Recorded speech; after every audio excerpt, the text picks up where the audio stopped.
Good morning, folks. Thanks for joining us the morning after an important win for Celtic, a huge win for Celtic in the Europa League over in Budapest against Ferencvaros. Sean, Martin, they simply had to get the 3 points to keep their qualification hopes for the knockout stage realistically alive anyway. It was nervy at times towards the end, but Celtic got the job done and very convincingly after racing into that lead. I think so, I think 3-2 maybe flatters Ferencvaros a wee bit, although the second goal, their second goal in particular, Celtic will be disappointed with. The first one, all right, there's the kind of Abada not taking the right decision that led to the chance, but ultimately it was a wicked deflection that you can't really legislate for that. The second goal they'll be disappointed with, but at the end of the day, they got the win, and that was what they were wanting. They got the performance as well, in my opinion. They got both the performance and the win, despite the fact they conceded two. So they've at least got European football after New Year, but why not go for the Europa League second place? We'll come to permutations and ambition that the club might have in terms of what competition they will hope to and are likely to play in after Christmas. But just staying on the Ferencvaros game for a bit longer, You're talking about a few disappointments that Celtic might be feeling, but it was overwhelmingly a positive evening. Despite the disappointment of the second goal that they scored, which was a cracking finish in all honesty as well, a great bending shot into the corner. Celtic looked really quite lethal up front at times, and the three of them scored: Jota, Kyogo and Abada. And Abada in particular has been facing a wee bit of criticism, I think, but constructive criticism. I would say nobody's saying that he's a poor signing or a bad player. He's been great since he signed for Celtic, but he had dropped off a wee bit. Cracking goal he scored last night. Good assist for Kyogo as well. He looked to be right on it. He did. I mean, there's obviously still decision-making issues with Abada, but he's still young, and as you said, he has been a good signing since he arrived. His statistics are good. We've kind of spoke about it before, that there's a slight volatility when you're playing every week at that age, and that's been what we've witnessed with Abada so far this season. Last night was one of the ones where he was, as you say, feeling on it. He played well. He made direct contributions to the final result as well. The press to win the ball back for the first goal, and then obviously Kyogo's composure was just second to none after that. I've already mentioned the equaliser. You could argue Abada maybe should have made a better decision at that point, but it was a fundamentally unlucky goal with a deflection. But at the end of the day, get a goal and an assist. It's a positive performance for him. He'll take a lot of confidence from it, and so should the fans, I would say. What about Jota? There was a column actually that went up on the Celtic Way site earlier this week talking about his potential suitability or unsuitability for Ange Postecoglou's style of play. But it seems like he's endearing himself to Celtic fans more and more pretty much every time he plays. He was electric on the wing last night, scored a goal, albeit took a deflection. He did well to cut in and get the shot away. You make your own luck and all that. He had a good game along with the other two up front with him. And I think that, the questions of suitability for the Celtic team, as far as his style of play goes, maybe a bit wide of the mark. I don't know. We'll need to see as it goes on. He's been brilliant so far. I mean, that's without a doubt for me. I think he's been a breath of fresh air since he came in. He's hit the ground running. I mean, we kind of looked into him a wee bit before he signed, and the kind of concern was because he hadn't been playing really senior football, that he might not be able to come in and just contribute directly right away. But he's done exactly that. He's also shown a side to his game where it's not just about the flicks and the tricks. The Dundee United game comes to mind when others were, most of the team, it seemed to me, were not hiding, but certainly not standing up. It was Jota that they were looking to. They were giving the ball. It was him that wanted it. He hit the post in the bar 3 times that game or something. It was like there's more than just the tricks and the flicks to him, and he's not just direct. He actually does. Like, it's not flattering to deceive. He actually statistically does contribute directly to the goals and the assists as well. Last night was another one of those. I actually thought it a fairly quiet start, and then he burst into life with that goal. And after that, I thought he absolutely tormented them down the left. I thought he was really good. And I'm on the left hand side, I actually thought that was Juranovic's best game at left back as well last night. Yes, Juranovic was impressive. I think that the new contract for Ralston is kind of making it even harder to drop him from the team really and move Juranovic over to his preferred position. It's going to be really interesting to see what happens when Taylor comes back to fitness. If Montgomery can get a look in at the left back area again, Bolingoli officially now seems to really have been bombed away from the situation after threatening to come back in a couple of times this season. Juranovic for a right back, it does look just fairly comfortable and fairly settled over there, almost as if it's no bother. No, I think that's testament to his own ability, but I would not necessarily whether it's to bomb out Ralston or anything like that, but I do want to see him on the right just to see what that adds to his game, being on his natural side and stuff like that. But I thought last night he was really good at left back. As I say, I thought that was his best game at left back so far.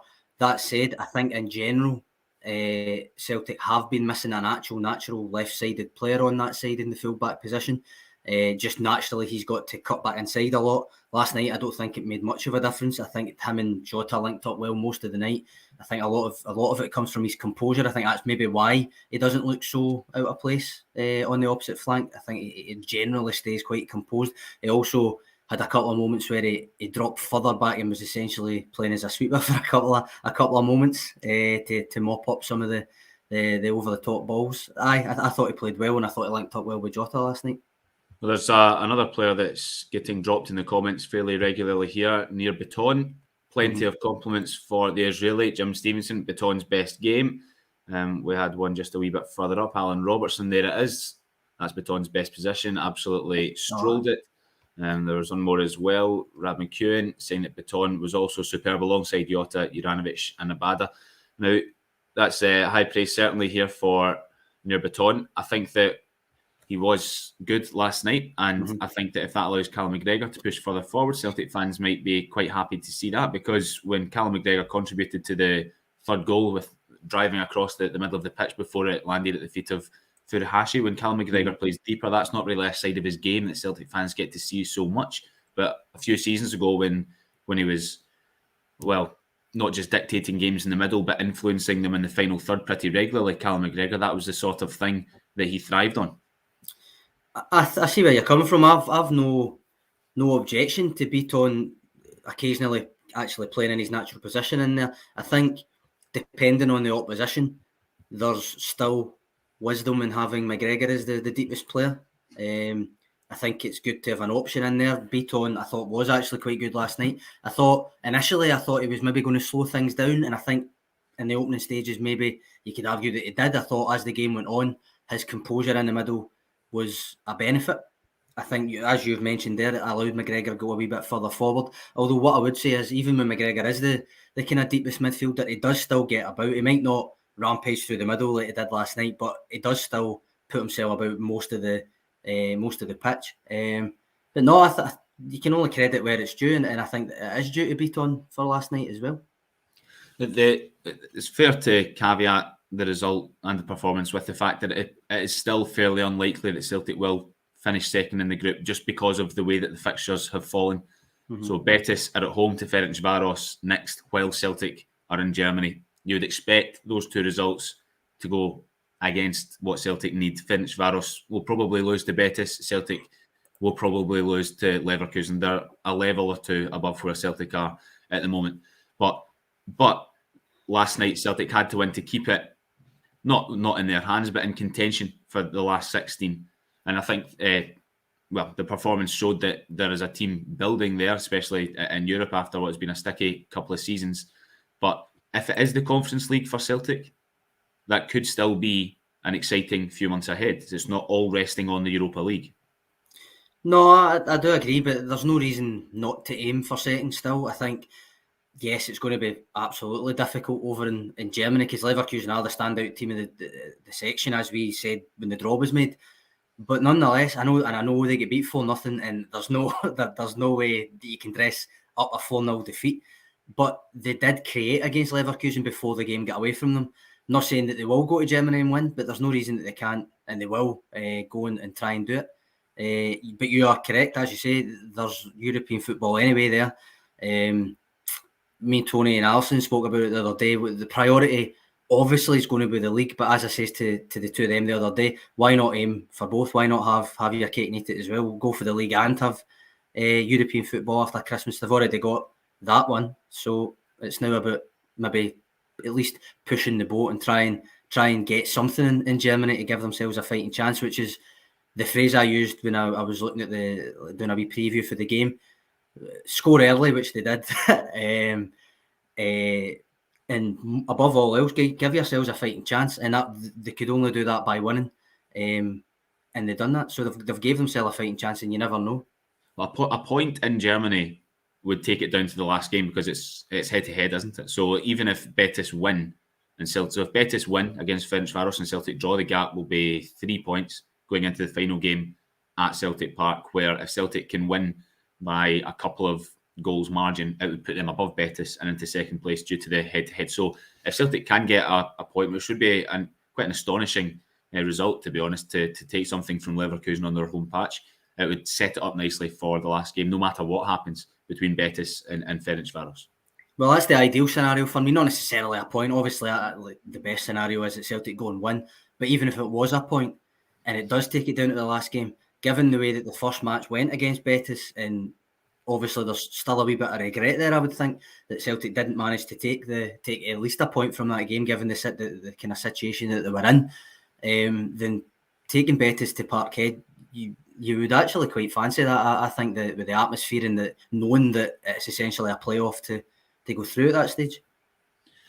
Well, there's a couple other changes from last night. There was the injury to Carl Starfelt, which meant that Stephen Welsh came in. The first time he's played in quite some time. Livingston away, I believe, the last time that he started a game for Celtic. What did you make of his return to the team?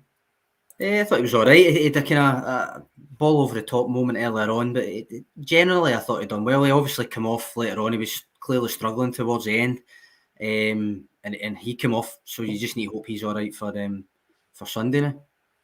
Yeah, and there's quite a lot of praise coming in for David Turnbull in the comments here. It's just escaped me at the moment. There's one, David Bradley, saying David Turnbull's best game, and Frank Brennan also saying that it was Turnbull's best game as well. He's been another one, Sean, that people have been looking for a wee bit more from, to show his ability and turn in performances when Celtic aren't hosting a game, which I think is where Turnbull's able to exhibit his prowess and his technical ability when he's not under so much pressure or pressing. But in a close game like last night, I think he stood up. He won the ball that led to the ball and the tackle that led to the third goal eventually. Would you agree with these sentiments coming in? I think so. I think he had a good game. I think when you look at the statistics, it's not that he's not pressing. It's not that he's not trying to win the ball back and stuff. It's more that potentially the areas he's doing it in and different things. I thought last night it was his regaining possession and making sure that he took a wee bit of composure and then played it through to McGregor that led to the Abada goal. You can't underestimate McGregor's tenacity as well in that, to retain possession, not go down for the foul, because he easily could have. The guy was all over him, and then obviously after that, Kyogo's through ball was another one that was just superb. But no, I think through the middle, Sean. Oh, sorry, go on. No, on you go. No, I was going to say, just when you mentioned Kyogo there, I think time and time again, when he's been rotated around the front three, or even taken out the team as he was against Livingston, it's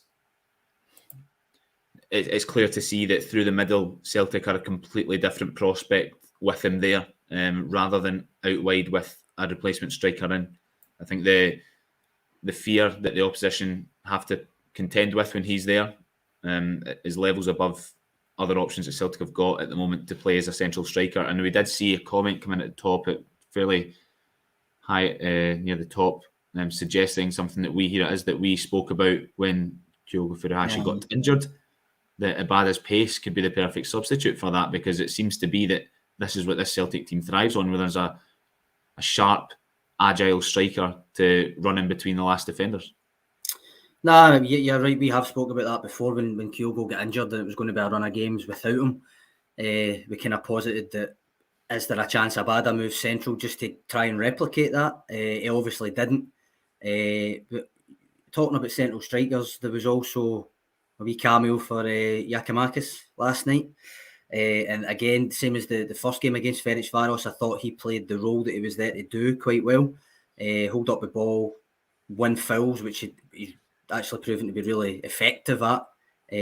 Obviously, you want more from him. You want more from a 26 goal striker from the Eredivisie than just coming on and seeing it helping you see out a game. You do want more than that, and I actually thought like he probably could have done a wee bit better. There was a through ball to him, and he was very, very slow to make up his mind. But I thought in general he was key to helping Celtic see out the game in the manner that he did in the first game against Ferencvaros as well.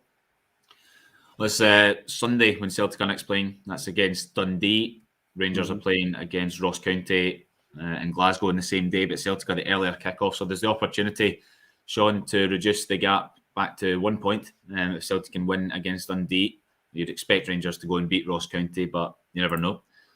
So Celtic against Dundee, how many changes? What do you expect to happen ahead of that one? Do you expect maybe the front three to remain the same after the way they performed last night?